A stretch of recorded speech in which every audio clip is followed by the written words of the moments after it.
women's household income generally drops between 23 and 40% in the year after divorce. Some say that a lot of this happens because the woman is the primary caregiver of the children, and so that can kind of put a strain on the finances. And we'll talk about that. That's a whole topic within itself. But we have a returning guest. Y'all love her, so I had to bring her back. Today's guest is a life coach, financial educator, and retired Army nurse with 20 years of military service. She has an Instagram video, I believe, that went crazy when she was talking about leaving the military. But we'll talk about that. She helps high achieving women in leadership stop living on autopilot and start leading their own lives with the same confidence they lead everyone else's. I love that. Her work blends structure, strategy, and soul across three pillars: finances, relationships, and health. She knows what burnout feels like, and she also knows what it takes to break free from performing for approval, over functioning, and carrying everyone else's load. Through her coaching, she helps women reclaim their time, set boundaries, and build lives where they are supported, soft, and seen rather than just useful. Brave Arts community, let's show some more love to Taccarra. How are you doing this evening? Hi. How are you today? I am great. Thanks again for saying yes, for being a guest. And I want to jump into this topic on how to rebuild your finances, especially for women when it comes to divorce and stuff, because that can be challenging. And I know I've seen a lot of your reels where you talk about finances, and I was just like, oh, that's some wisdom right there. And even some things that I think you might have a different approach on, I'm like, oh, I get it. hmm So let's talk about this. Um, what's the first money move a woman can make after divorce? First money move. So I thought about this and I was like, what can I do that would cover all types of women, right? So the first thing that I thought of is that sometimes the best move that we can make is nothing. Just like really sit still and think about, okay, what do I want my life to look like now? One of my coaches used to say, you have to dream a new dream.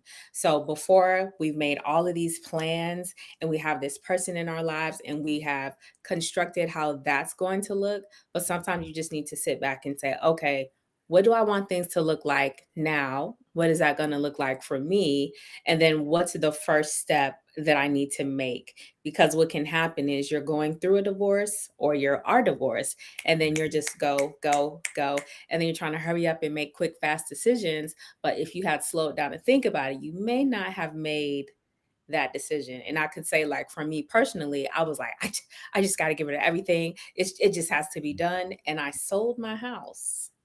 Had I known then what I knew now, Yeah, I would have kept that house. yeah, yeah. So honestly, I would say that's definitely one of the things is to just sit and think about what do I want my new normal to look like. Mhm. Wow. If you don't mind me asking, so did you sell the house because you just wanted that fresh start? I did. I sold it because I wanted a fresh start. And I was like, I don't see myself because we had bought it in a different state that we were in. So I said, I really don't see myself moving back there. So let me just get rid of everything, get rid of all ties. And then, of course, a few years later, um, housing values just Mm, increased. And I was like, oh, but yeah. you live and you learn. Yeah, yeah, for sure, for sure. No, I get it. And I like that you said just be still. I love that because a lot of times it's easy to say, I got 5 steps for you. You do A, B, C, D, which is great. Don't get me wrong. But sometimes, and I even learned in my past mistakes for me, like I used to make impulse decisions. This, I was in my feelings. This is what's going to happen. And it catch up to me later. And it might not be 3 weeks from then. It might be 6 months. hmm Thinking like, oh, okay, this is, I should have just at least slept on it. Yeah, absolutely. Again, I could have given you 4 steps, but I said sitting still, honestly, is probably one of the most powerful things a person can do. Just sit and really think about what do I want my next steps to be? What does that look like? And then just allow your brain and your nervous system time just to calm down and relax, and then say, okay, this is where we're going now. Yeah, I love that because we live in this Amazon age where everything is just you get everything just delivered on your doorstep. I mean, you can get Hmm. man delivered to you. You can get whatever Exactly. Same day, no less. same day, right? Yeah. So, what financial surprises catch most women off guard? Honestly, it really depends because for a lot of women that I coach, they're high achieving, they're high six figures, or just in that six-figure range. And then so for a lot of them, sometimes the divorces maybe not be as impactful because they have a decent sized income. So Mhm. it's like you kind of have to look at it from two levels. So if it's a woman who is primarily depending on her husband as the Mhm. breadwinner and things of that nature, now for her it will be different. And then for a lot of people, it is healthcare coverage and things of that nature. Because once you divorce, you don't have that anymore. And we know everything that's going on with that. So then that may be something to consider. But then for if the woman is the primary breadwinner, then the question is, how are you using that additional income? Or were y'all just living this big lavish lifestyle? And so now you have to scale back as far as what that looks like. So I say there's two sides of the coins for what that Mhm. is. So Mhm. one very well could be health insurance. You didn't really think about that. Sometimes your bank accounts, everything has to match. And so Mhm. it could be a struggle getting those things together. But then on the other side, if you were the higher earning person, then it's just a matter of, oh, yeah, I can't really do that anymore, not to that level or that capacity, because now I don't have that extra income that I had before. Yeah. Yeah, because I had a question that I wanted to ask, and this just was not in my notes. Well, and I want to say this too because I think I didn't give you a demographic Hmm. when we talking of these questions, right? And I think that I should have did that. But most of my listeners are from uh, 35 to 50. Oh, good. We're in good company. Yeah, it's like in that age range, and so I don't know if that will maybe give you a little more clarity as far as with the answers. Um, you That's know, primarily my demographic. That's primarily the people that I attract. So, okay, okay, okay. Okay. That's what's up. So I want to ask you this then: do you think more people, from your experience, do you think more people live above their means, or do you think most people are struggling because of the cost of living? you know, I think honestly, for a lot of us, I think for a lot of us, it is living beyond our means and just expecting a paycheck to be there. So because we have the income, then we don't necessarily budget. We don't necessarily watch everything that's coming in and out because we're expecting a paycheck, the paycheck covers it. And so to me, we're kind of spending blind. So I don't even know if I would say necessarily we're spending beyond, we're just not paying attention.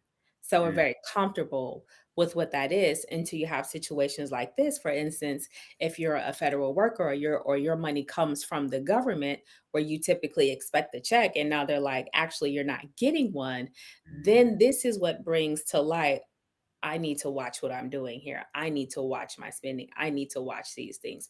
Now, our prices getting higher? Yeah, mm. absolutely, they're getting higher, but honestly, and I would say again from my demographic, because usually these are people that are well into their careers. These are typically people that don't really struggle with finances per se. It's the fact that we've gotten comfortable and we just expect money to be there. We just expect a check week after week, and then everything is just gonna flow from there. So I'd say that we would suffer more from a lifestyle creep.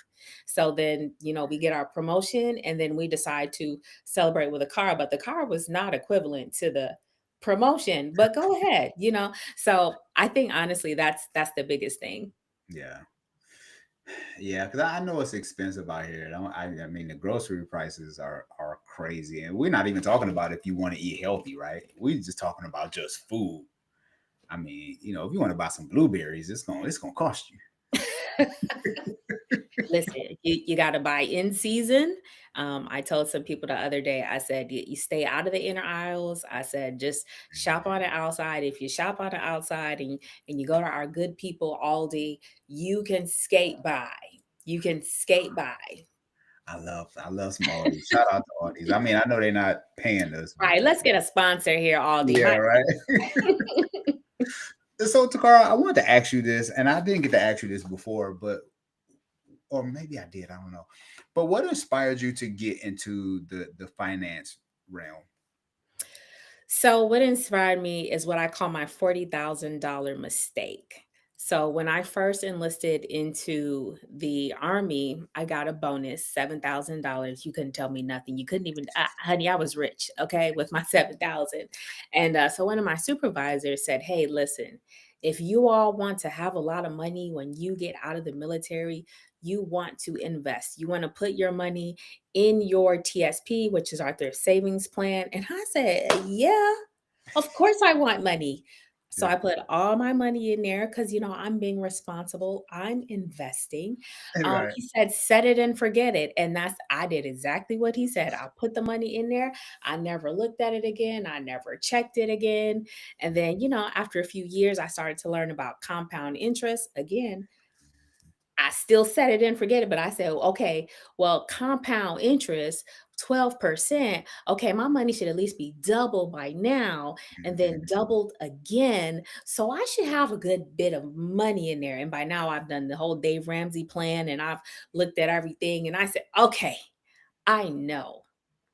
I know I've got a decent amount of money in there. I should have a decent amount of money in there because now we are 12 years removed from the first day that I put that money in there.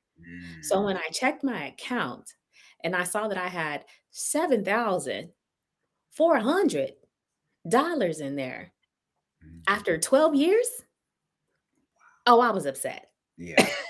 I was very upset about that. Come to find out, well, when you put your money in your thrift savings plan, at that time, they don't do that anymore, at least not that I'm aware of. Mhm. It went automatically into this G fund, which is kind of like a glorified savings account. And so my money wasn't doing anything, but I didn't know. I thought that I was doing everything that I was supposed to be doing. By now, I had followed Dave Ramsey's plan. I had a Roth IRA here and over there and over there. And Mhm. I was just all over the place with it. And I said, okay, you got to bring all this stuff in. Yeah. And then I had someone else look at it and they said, oh, well, how many Roth IRAs do you need? And I was like, "Well, I just opened one," and then they just told me open up another one. So then I just opened up another one. And then I was like, "Oh, I don't even need all that." Mm, My money will actually move faster if I have it in one place because mhm. more money moves faster than big money moves faster than small money. Mhm. But and these are lessons that I was learning in my early 30s. So basically, 10 or so years ago is Yeah. when I'm finally starting to pick up on this. And I'm like, man, but if I had known this when I was 22, Oh yeah. I'm like, oh man, I would have been on top of the world. Yeah. Yeah. Yeah. I guess we live and we learn, right? Hmm. So how can women shift from surviving to strategizing financially? That's a good one. I was reading this book and it really changed my thinking on some things because a lot of us we say if I could just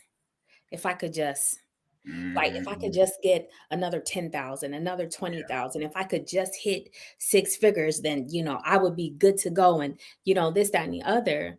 But then honestly, if you think about it, right? Just shifting our thinking a little bit. If you think about it, let's just say that we have someone in poverty, Yeah. someone who makes $3,000 per month, Mhm. and that's all they have. Mhm. They're wishing they could be like the person who makes the $10,000 per month. Mhm. However, it is actually going to be easier for the person making the $3,000 a month to become financially free than a person who makes the $10,000 a month because you have learned how to live off the 3,000. If Mhm. you can figure out how can I create passive income, how can I create a side hustle, how can I create this to bring in that 3,000, you're already good. But if Mm, you compare yourself to the person making a 10,000 and the person is using every bit of their 10,000, they got a lot further to go than you do. So then it's like we really have to change our thinking about, okay, well, what does this look like? For me, what does it look like for me to be financially free? But instead of also always thinking about how can I get out of debt? How can I pay off my bills? How can I invest in myself? mhm, You are mhm, by far the best investment. And so if you can find something that you love, that you like, that you want to learn, and that you do that, I feel like that is the best way for you to kind of get out of that survival mode. Because one of the things that I do talk about, and it does tend to cause a little bit of controversy on these internet streets, is I tell people, You're too concerned about debt. You're too are you, would you sleep better at night saying, hey, I'm debt free? Or do you sleep better at night saying, I know that I at least have 2 to 3 months worth of expenses. So that way, should something happen, should I not be able to work, should the government decide to stop paying me, I know that I can still cover my four walls. I can still mm, cover my housing. I can still cover my car. I can still cover my utilities. Which one makes you sleep better at night? Now, if you for real said, I sleep better at night knowing that I'm debt free, okay, go ahead. Do what you got to do. right, But if you sleep better at night knowing, well, should something arise and then I can cover my four walls, I'm going to be good, then focus on that. mm, And bankruptcy, I know we're against it and it's okay. Like we can all be fiscally responsible. right, However, in bankruptcy, credit cards are the mm, first things yeah, to be charged off. yeah, But if you can still continue to pay for your house and your car, even in bankruptcy, guess what you get to keep? Your house your car, and your car. Nobody cares about the credit card. And mhm, people bounce back within a few months. If you look on, these internet streets, some mhm, people have bounced back within a few months. Some people have purchased a house a year or two later. And so a lot of people think that it's way bigger than what it is. But I'm like, you never go wrong focusing on you first. mm, got you. And so would you say, because I hear this a lot too, and I know I struggle with this early, like especially in my first marriage, this was a struggle. Like, do you focus more on the savings or paying off the debt?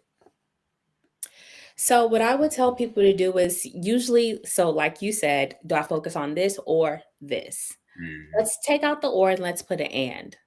I'm going to focus on this and this. However, my priority, if I don't have at least a month's worth of all of my expenses saved up, my priority is going to be that. So, what I'm going to do is everything that I have extra, I'm going to put that towards expensive. And then maybe I'll just put the minimum towards the debt. I'm not going to go above and beyond an extra.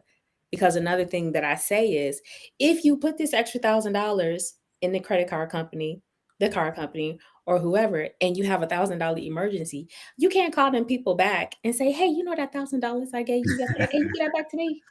I need that." And they're gonna say, "No, use mm, the credit card because now you got an extra $1,000 that you mm, can spend." So I say, put it towards your expenses, and then mm, as you stack that up, then you can start shifting towards that. mm. I see what you're saying, because if you are in struggle mode financially, and say you do want to pay off your credit cards, if you pay off, say you do pay off the credit card, but then you run into a financial issue, you're more likely to use that credit card because your Yeah, savings might be shot. you're right back to where you were. So you really didn't move the needle.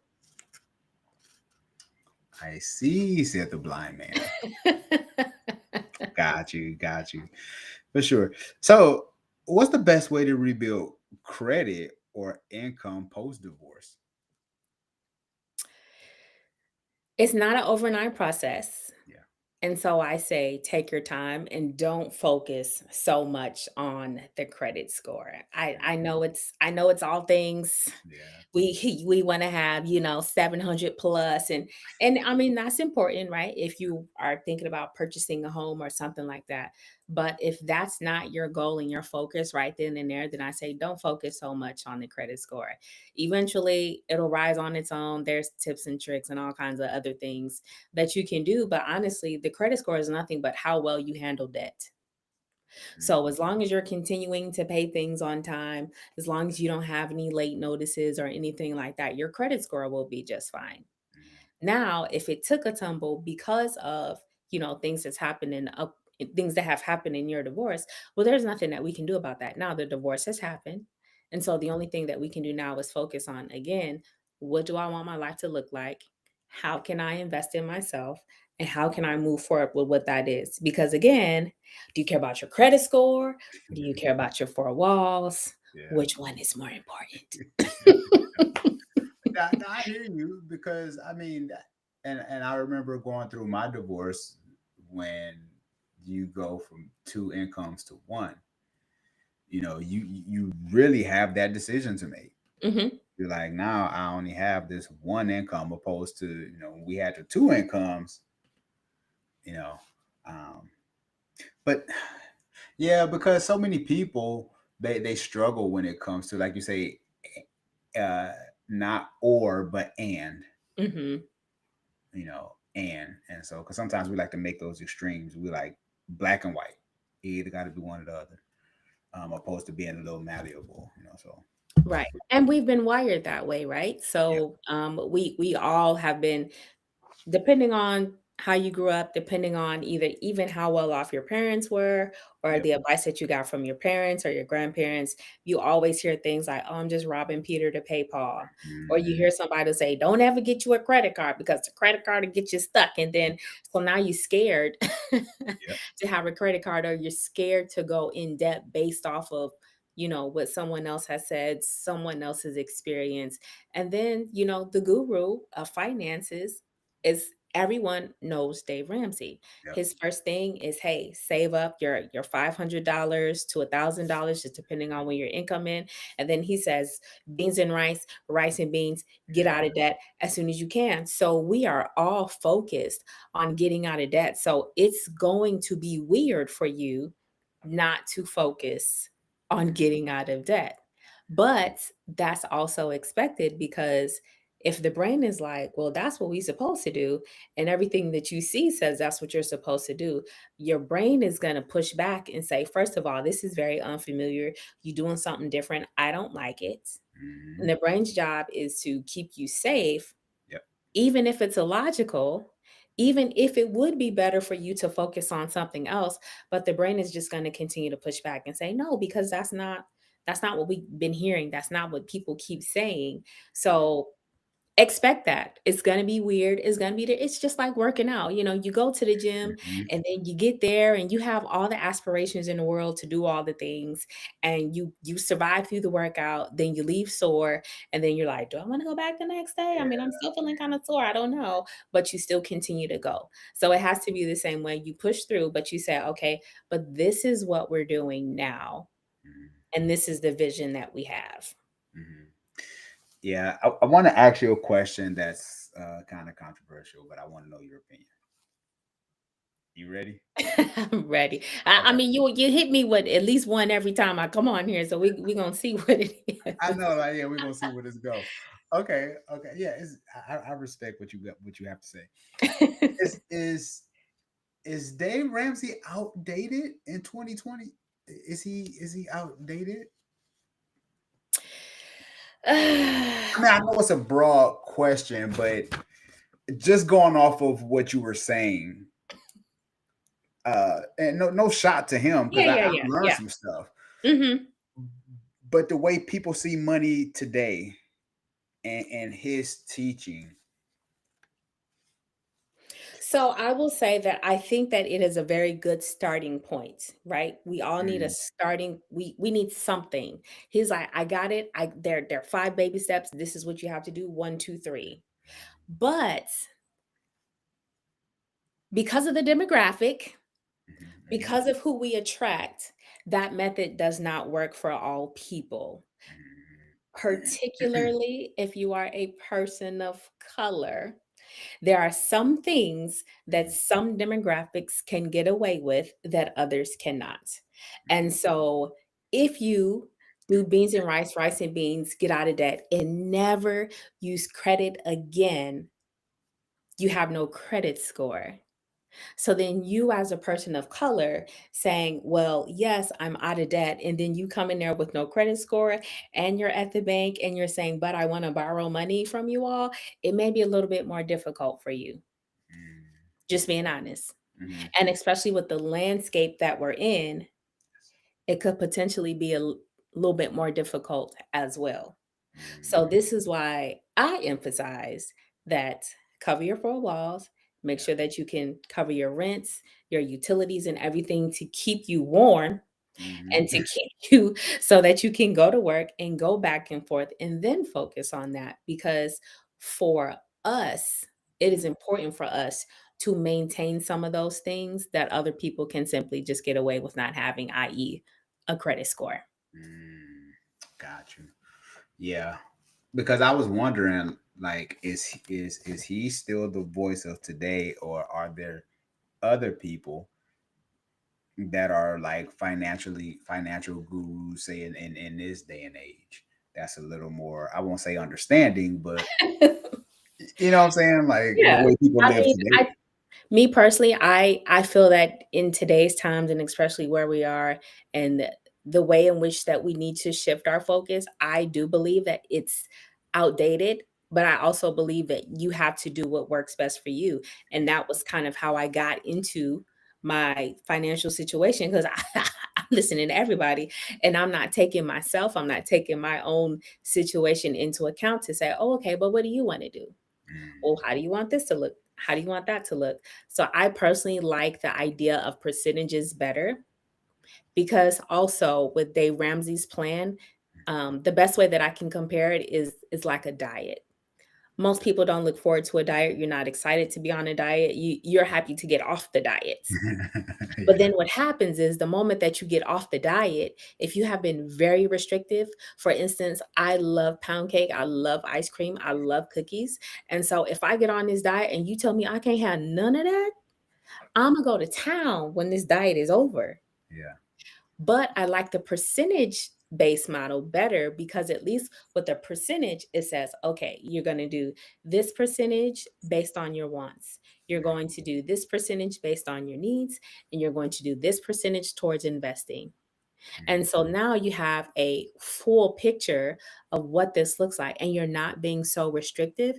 And then, honestly, don't we look forward to spending? So, at least if I know that I have $200, $100, or whatever that I can spend on myself every month, and it is an absolute must that I do it, I have to spend it on myself, I'm Mhm. going to look forward to this. Yeah. I'm not going to look forward to eating rice and beans all day. Yeah. Right. Yeah. Yeah. Because you do have some people that's just like, you got to white knuckle it, and I get it to a degree. I get it. At the same time, you do want to be able to enjoy some of the fruits of your labor. I heard, or I heard, I can't remember who it was, but they were saying like, you saying that I deserve, it's just kind of like you keep defeating yourself because you're taking away from the goal, saying that I deserve. Mhm, It's like mhm. you keep taking, well, I deserve it. And he was saying like, people who don't enjoy their jobs have a tendency to spend more money because they feel justified in spending. Mhm. So I was like, that's heavy. you know Yeah, and in addition to that, I mean, although I know that we're talking about, divorce here, yeah, but we even kicking it down, but even in couples though, you usually marry your opposite. So one loves to spend and one absolutely must save. So if you put the one who loves to spend on such a restriction, y'all are already gonna butt heads anyway because they're like, Ah, and that's why for some people, I'm like, listen, listen, if you don't like the word budget, just let's call it a spending plan. The spending plan worked better for you because they just don't want to hear it. They're like, no, it's just, oh, it makes me itchy. And then you bring in people's, backgrounds into consideration. So then you have people who didn't have anything growing up. So then they have to have everything now as an adult. Like all of that stuff starts to come into play, but no one asks those type of questions when you start creating these plans. But it's important to know this so that you don't trigger somebody. Yeah. And y'all are solely talking about money, but now you're trying to figure out, well, why do I keep arguing with them every time we talk about money? Well, it's because they ain't never had nothing, and now they feel like you're trying to take all their money away. Yeah. Yeah, because yeah, when you put the saver and the spender together, if you don't have those conversations, it can go south real fast. Mm-hmm. Very fast. Like you say, is living, things you didn't get as a child. Yep.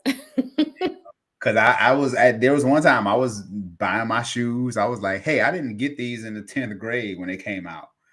And so I can buy them now because but it's just like after so long, I was like, man, this sucks, whatever. But Mm-hmm. you have that, it Yeah, you happens. do.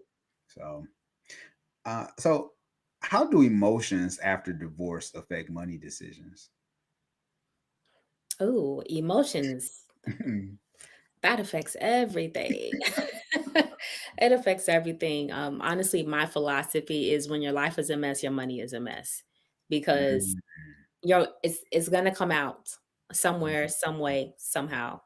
So even if you are someone who's solely focused on, I have to pay my bills, I gotta pay my bills, I gotta get out of debt, I have to, and it's just stuck there, your money is gonna make sure, oh yeah, well, we just make sure we just gonna have enough and we're just mhm, going to keep it at that and it'll just be that.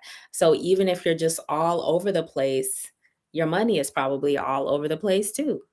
And then mhm, if you don't feel like you have enough money, then the money is just going to mysteriously disappear. You're going to have a hole in your pocket, unexpected bills will come, and then everything will just be what it is. But if you're someone that's like, well, you know what, money is coming to me. Yeah, it's coming to me at all times. I have everything that I need, and you kind of stand from that perspective, like your money tends to expand.